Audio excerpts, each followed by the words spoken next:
Commander Swift has kept us apprised. Despite our best...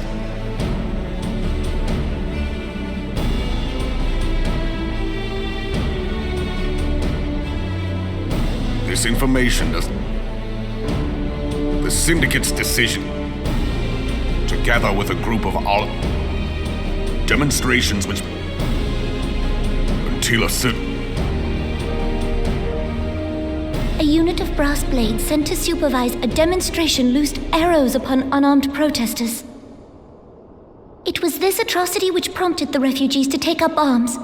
I need not tell you what followed. We assumed at first that the attack was born of a miscommunication. When emotions run high, they happen. But suspicions were raised regarding the unit's commanding officer, whom I ordered interrogated.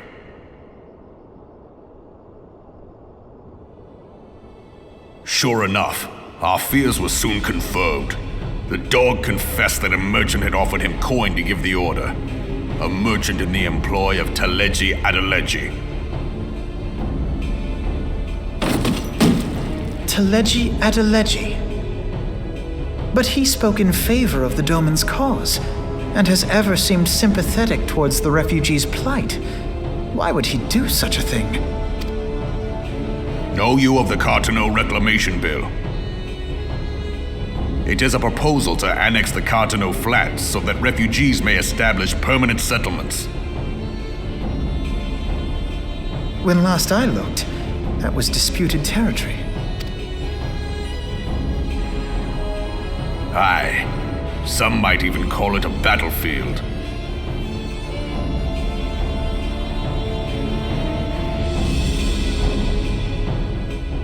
The destruction wrought by Bahamut was greatest at the Cartano Flats. That much is common knowledge. What is less well known is that his rampage laid bare ancient Alagon ruins, of which no record existed. There are certain differences of opinion as to how these ruins should be handled, which is why each nation maintains a military presence in the region to this day. Yet differ though we may, we are still allies. Therefore, in the interest of preserving the Eorzean alliance, we have reached an agreement. Any conflict which may arise during the course of military exercises in the region shall have no bearing on relations between our nations. In full knowledge of this delicate state of affairs, Teleji Adeleji proposed the Cartano Reclamation Bill. A shameless bloody ruse which stands to benefit him in but one conceivable way. If successful, he will gain control over the disputed territory under the guise of assisting in the resettlement effort. And you can be sure he'll build an orphanage next to every Alagon ruin.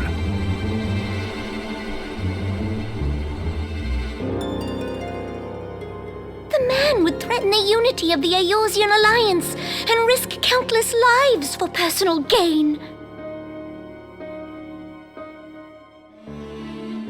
He walks a path all his own, independent of any faction and beholden to none of his fellows on the Syndicate. By inciting the less fortunate to violence, he hopes to convince others that the Cartano Reclamation Bill is the only viable solution. His sympathy for the plight of the Domans was not but posturing to gain credibility with the refugees. Of that there can be no doubt.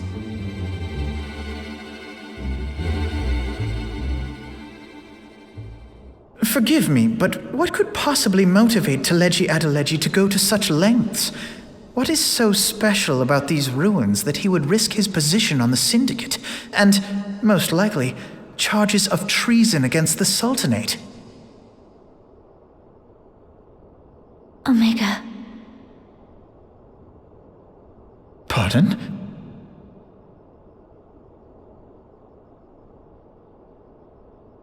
An Oligon monstrosity, not unlike the Ultima weapon. Mayhap larger, we know not. It has yet to be fully excavated. Oligon inscriptions indicate that it was created to fell Bahamut himself.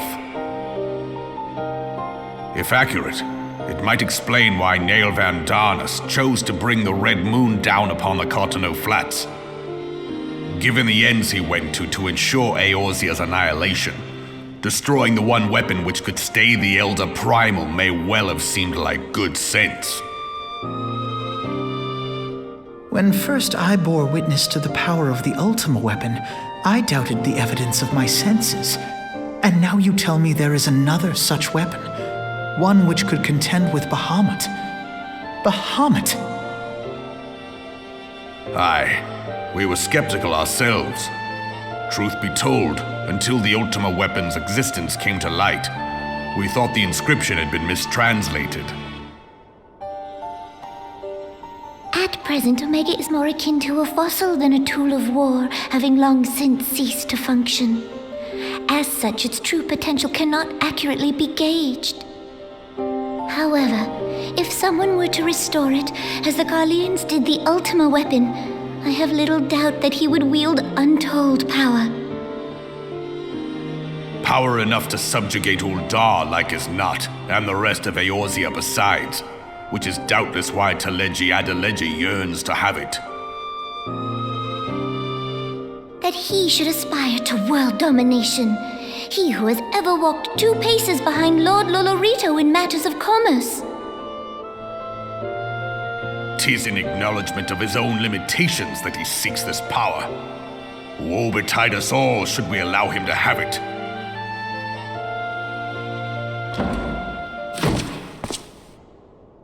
Pray waste no time chasing rats. Only a fool would believe that secrets can be kept in Uldar. It would seem the implications of the Sultanate's refugee problem are rather more far-reaching than we assumed.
Scions of the Seventh Dawn, on behalf of the people of Gridania, I bid you welcome.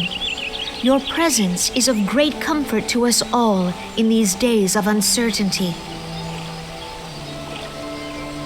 I summoned you here to share tidings of a most urgent nature. But a short while ago, the great elemental spoke, and his voice was clarion in its intensity. Ramu is returned unto the forest. Scarce had his words ceased to echo in mine ears when we were visited by an emissary from Little Solace.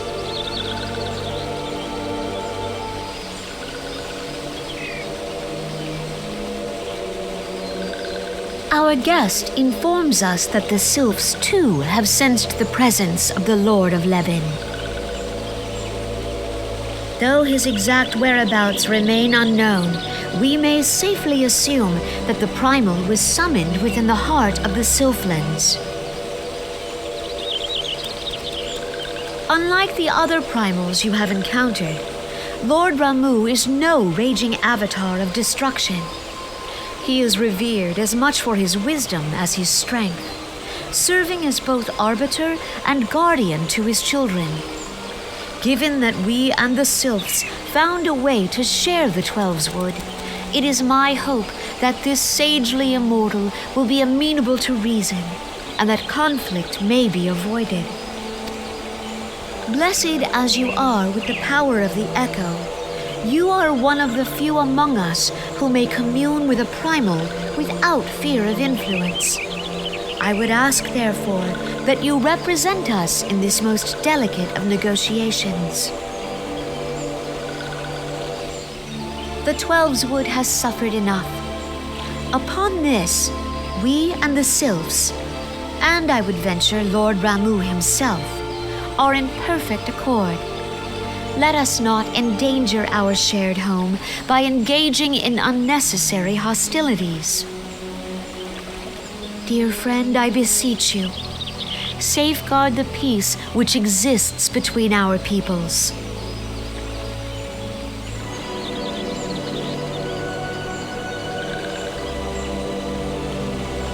You have my thanks.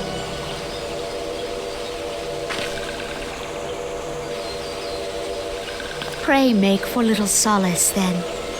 A member of the Order of the Twin Adder awaits you there. He will advise you on how to find the Lord of Levin.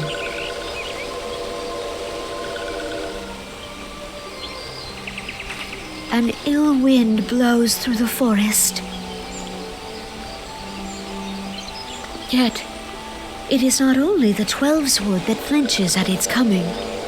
All the lands of Eorzea shiver in dread anticipation. Have care.